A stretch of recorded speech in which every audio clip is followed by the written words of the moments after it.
ശബരിമല സ്വർണ്ണക്കൊള്ള കേസിൽ പ്രതിപക്ഷ ആരോപണങ്ങൾക്ക് അടിവരയിടുന്ന സംഭവമാണ് ഇപ്പോൾ ഉണ്ടായിരിക്കുന്നത്. ഈ കൊള്ളക്കേസിൽ, സ്വർണ്ണക്കൊള്ള കേസിലെ ഒന്നാം പ്രതി പുറത്തു വന്നിരിക്കുന്നു. ഇവരുടെ എല്ലാം ജാമ്യം, ഇതിലെ പ്രതികളുടെ പലരുടെയും ജാമ്യം ബഹുമാനപ്പെട്ട കേരള ഹൈക്കോടതിയും ബഹുമാനപ്പെട്ട സുപ്രീം കോടതിയും നിരസിച്ചാണ്. അയ്യപ്പൻ്റെ സ്വർണം കെട്ടിട്ട് ജാമ്യത്തിന് വരുന്നോ എന്നാണ് സുപ്രീം കോടതി രൂക്ഷമായി ചോദിച്ചത്. ഇവർക്കെല്ലാം അപ്പോൾ ജാമ്യം കിട്ടില്ല. അതുകൊണ്ട് പിന്നെ ജാമ്യം കിട്ടാനുള്ള വഴി ഏതാ? 90 ദിവസത്തിനുള്ളിൽ കുറ്റപത്രം സമർപ്പിക്കാതിരിക്കുക. അങ്ങനെ കുറ്റപത്രം സമർപ്പിക്കാതെ സ്വർണ്ണക്കൊള്ള കേസിലെ മുഴുവൻ പ്രതികളെയും പുറത്തു കൊണ്ടുവരുന്നതിന് വേണ്ടിയിട്ടുള്ള ഒരു ഗൂഢാലോചനയുടെ ഭാഗമായിട്ടാണ് ഇപ്പോൾ ഉണ്ണികൃഷ്ണൻ പോയിട്ട് ജാമ്യം കിട്ടി പുറത്തു വരുന്നത്. ഇതിനകത്തുള്ള ഗുരുതരമായ ആരോപണം എന്താ? ശബരിമല ക്ഷേത്രത്തിലെ ദ്വാരപാലക ശില്പം കോടിക്കണക്കിന് രൂപയ്ക്ക് ഒരു കോടീശ്വരന് വിറ്റിരിക്കുന്നു എന്നാണ്. ഇത്രയും ദിവസത്തെ അന്വേഷണത്തിന് ശേഷവും തൊണ്ടി മുതൽ കണ്ടെടുക്കാൻ പറ്റിയിട്ടില്ല. കാര്യമായ തെളിവുകൾ ശേഖരിച്ചിട്ടില്ല.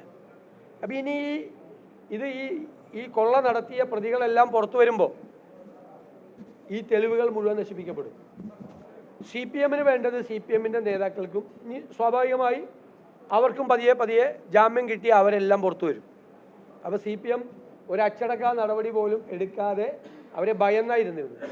കാരണം അവർ വീണ്ടും അവിടെ കിടക്കുകയായിരുന്നു. അന്വേഷണം മുന്നോട്ട് പോയിരുന്നുവെങ്കിൽ ഇതിനേക്കാൾ വലിയ നേതാക്കന്മാർ ക്യൂവിൽ നിൽക്കുന്നുണ്ട്. അവർ കൂടി ജയിലിൽ പോകുമായിരുന്നു. അത് ഒഴിവാക്കാൻ വേണ്ടിയിട്ടാണ് ഞങ്ങൾ പറഞ്ഞ ആരോപണം ശരിവെക്കുന്ന തരത്തിൽ ഒരു ഗൂഢാലോചനയുടെ ഫലമായിട്ട് ഇവർ പുറത്തു വന്നിരിക്കുന്നത്. തീർച്ചയായിട്ടും ഇല്ലെങ്കിൽ ഒരു പ്രാഥമിക കുറ്റപത്രമെങ്കിലും സമർപ്പിക്കായിരുന്നു. ഇനി ഡീറ്റെയിൽ അത് കോടതിയോട് പറഞ്ഞാൽ മതി. വിശദമായ കുറ്റപത്രം പിന്നീട് സമർപ്പിക്കും, പ്രാഥമികമായൊരു കുറ്റപത്രം സമർപ്പിക്കുന്നു എന്ന് പറഞ്ഞാൽ കിട്ടൂലായിരുന്നു ജാമ്യം. അതുപോലും ചെയ്തില്ല. അപ്പോൾ അത് ആരാണ് അതിൻ്റെ പുറയിൽ? മനസ്സിലായത്? അല്ല, അങ്ങനെ പറഞ്ഞിട്ട് കാര്യമില്ലല്ലോ. കാരണം ഞങ്ങൾക്ക് അതിൽ കൺസേൺ ഉണ്ട്, ഉത്കണ്ഠയുണ്ട്. കാരണം ഈ തെളിവുകൾ മുഴുവൻ നശിപ്പിക്കപ്പെടും. ഇവരെല്ലാം പുറത്തു വരുവാണ്. കണ്ടീഷൻ കൂടി വന്ന പത്തനംതിട്ട ജില്ലയിൽ കയറരുന്നേ പറയുള്ളൂ. പത്തനംതിട്ട ജില്ലയിലല്ലല്ലോ ഇത് വിറ്റിരിക്കുന്നത്. ഇത് വിറ്റിരിക്കുന്ന പുറത്തല്ലേ, കേരളത്തിന് പുറത്താണെന്നാണല്ലോ പ്രാഥമികമായ വിവരം. ഇതെല്ലാം പൂർണ്ണമായി തെളിവുകൾ നശിപ്പിക്കപ്പെടും. ഇത്രയും ദിവസമായിട്ട് എന്ത് തെളിവുകളാണ് ശേഖരിച്ചിട്ടുള്ളത്? ഇവരെ അറസ്റ്റ് ചെയ്യാനുള്ള തെളിവുകൾ മാത്രമേ ശേഖരിച്ചിട്ടുള്ളൂ. ബാക്കിയുള്ള തെളിവുകളില്ല. അതിനാലുള്ള റിമാൻഡിൽ വിടുന്നത് എന്തിനാ? 2 കാര്യത്തിനാണ്. ഒന്ന്, പുറത്തിറങ്ങിയ ഒരു തെളിവുകൾ നശിപ്പിക്കാതിരിക്കാൻ. 2, അവർക്ക് ചോദ്യം ചെയ്യുന്നതിന് വേണ്ടിയിട്ട്.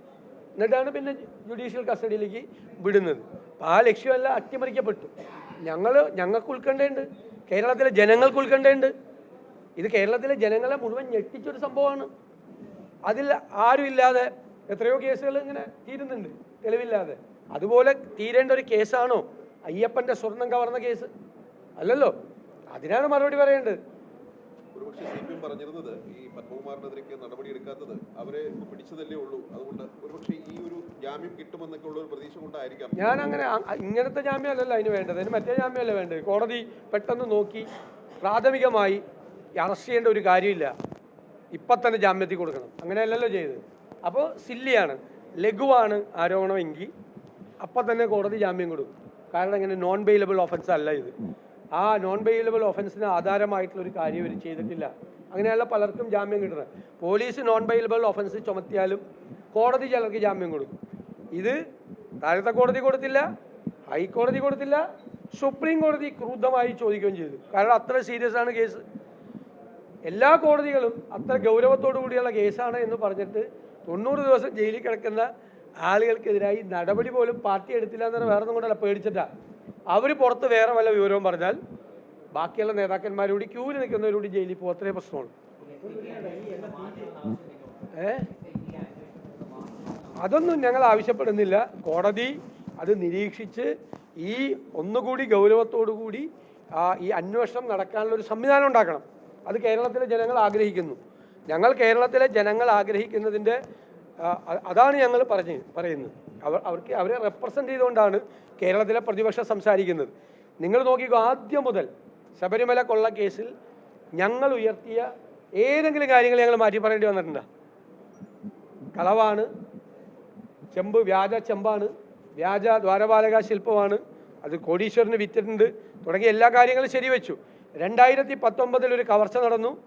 വീണ്ടും 2024 ഫേക്ക് അർജൻസി ഉണ്ടാക്കി, ഒന്നുകൂടി കക്കാൻ നോക്കി. ഞങ്ങളാ പറഞ്ഞത്, പിന്നീട് അത് കോടതി ശരിവെച്ചില്ലേ. ഈ കേസിൽ ആദ്യം മുതൽ അവസാനം വരെ കേരളത്തിലെ പ്രതിപക്ഷം പറഞ്ഞ ഒരു വാക്ക് മാറ്റി പറയേണ്ടി വന്നിട്ടില്ല.